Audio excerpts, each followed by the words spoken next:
Olá, bem-vindo ao programa Argumento. Você é nosso convidado para acompanhar a partir de agora uma conversa com o senador Rodrigo Hollenberg, que é presidente da Comissão de Meio Ambiente aqui do Senado Federal. O nosso tema é a importância da atuação dos parlamentares para a sustentabilidade. O tema foi debatido nesse evento da Rio+20, onde também foi realizado nos dias 15, 16 e 17 de junho, não é isso, senador? Isso. A primeira cúpula mundial de legisladores. Senador, muito obrigada pela sua presença aqui no nosso programa. Essa cúpula já tem uma importância porque já é uma diferença entre a ECO 92 e a Rio+20, não é isso? Sem dúvida. Há uma percepção de que uma das falhas no processo de implementação das decisões de 92, seja da Convenção do Clima, da Agenda 21, da Convenção sobre Biodiversidade, foi o não envolvimento dos parlamentos nacionais naquela agenda. Afinal, são os parlamentos que votam as leis, aprovam os orçamentos e fiscalizam os governos. E fazem também uma ligação entre sociedade e representam o poder público, a sociedade, né? E, portanto, eu entendo que a realização da primeira cúpula mundial de legisladores, por si só, já foi um avanço expressivo e uma novidade expressiva da Rio+20. E foi através dessa reunião, dos debates na cúpula, que ficou acertado que daqui a 2 anos, por exemplo, nós vamos ter um primeiro balanço de como é que avançam as questões da sustentabilidade a partir da Rio+20, não é isso? Nós debatemos como fortalecer nos parlamentos nacionais o processo de acompanhamento, de monitoramento, de fiscalização das ações, da implementação das decisões tomadas em convenções internacionais. Também iniciamos um processo de troca de experiências, de interação entre as melhores práticas legislativas adotadas por cada país. E também como incorporar a noção de serviços ambientais, de pagamentos por serviços ambientais na legislação de cada país. E para que a gente possa analisar a cada 2 anos esse processo de implementação das decisões, nós decidimos que nos reuniremos a cada 2 anos no Rio de Janeiro para avaliar todo esse processo de implementação. Senador, o senhor acha que a Rio+20 ela frustrou as expectativas de avanços em relação à sustentabilidade? Não, eu entendo que, primeiro, em relação à Rio+20, não havia uma expectativa tão grande como houve na Rio 92. Especialmente em função da crise econômica por que passam os países, o próprio do rascunho zero do documento principal sempre foi um documento muito genérico, e já de algum tempo já se sabia da ausência de alguns representantes, de presidentes de países importantes. Mas nós podemos perceber alguns avanços significativos da Rio+20. Primeiro, a própria realização da Cúpula Mundial de Legisladores, com a afirmação do princípio do não retrocesso ambiental, das responsabilidades comuns, porém diferenciadas, a prioridade de combate e erradicação da pobreza, a recomendação para que os países aprovem o protocolo de Nagoya do ponto de vista da Cúpula Mundial de Legisladores.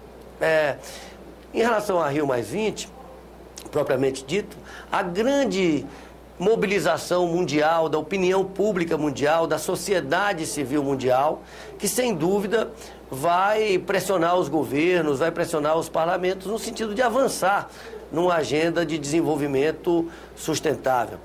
A iniciativa do governo brasileiro de criar os diálogos para o desenvolvimento sustentável, convidando 10 personalidades de todo o mundo sobre cada tema, também é uma novidade importante. O documento final foi um documento tímido em relação às expectativas que se tinham, que muitos, como eu, gostaríamos que fixássemos ali os objetivos do desenvolvimento sustentável, gostaríamos que tivesse criado um fundo para o financiamento do desenvolvimento sustentável nos países menos desenvolvidos. Mas esse modelo de conferência da ONU é muito complicado, porque exige decisões por consenso, e construir o consenso num ambiente de crise econômica entre 193 países é realmente muito difícil. Agora, ainda assim,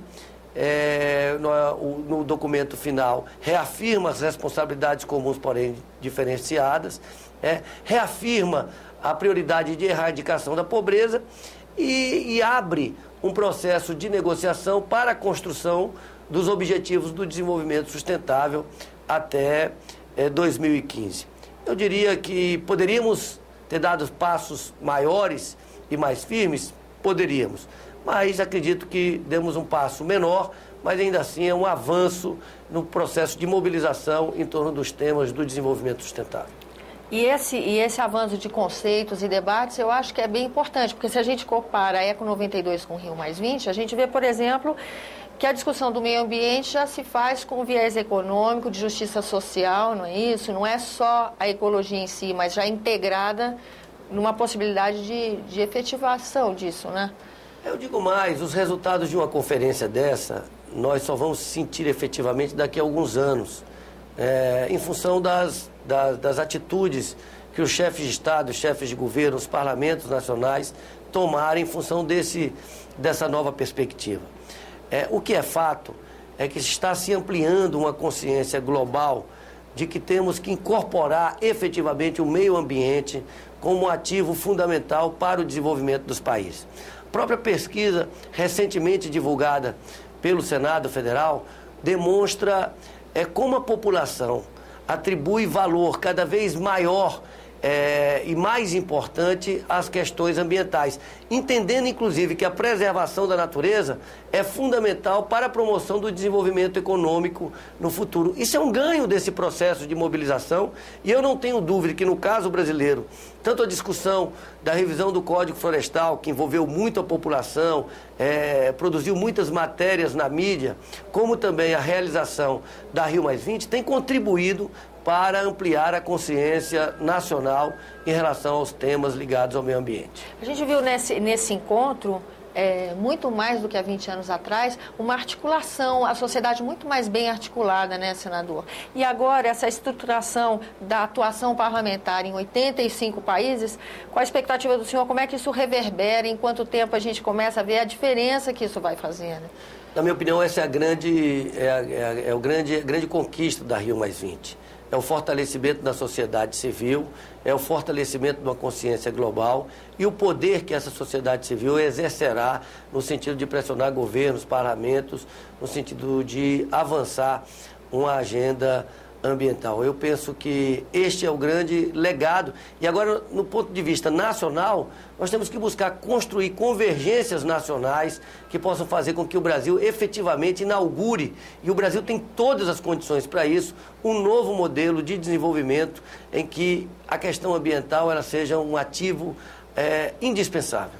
Senador, e o setor produtivo? Porque quando a gente fala em sustentabilidade, tem um envolvimento direto com o setor produtivo. Lá também teve uma reunião do setor industrial do Brasil, lá reuniu com bastante destaque esses empresários. O senhor sente que tem ambiente mais favorável agora para a sustentabilidade? Sem dúvida. Tem mais sensibilidade? Tem uma questão importante que vale a pena ressaltar, que foi a decisão dos prefeitos das maiores cidades brasileiras, de as próprias cidades assumirem compromisso de redução de emissões de gases de efeito estufa e a participação do setor produtivo.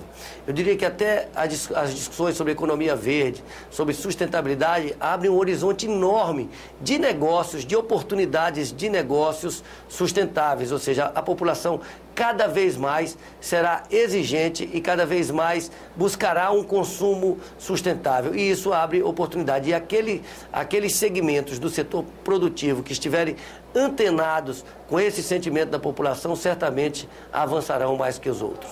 Senador, muito obrigada pela sua presença no nosso programa e a você que nos acompanha, muito obrigada pela atenção. Esse é o programa Argumento, eu sou Tânia Horman e se você quiser entrar em contato conosco, 0800 61 2211, ligação gratuita ou www.senado.gov.br/TV.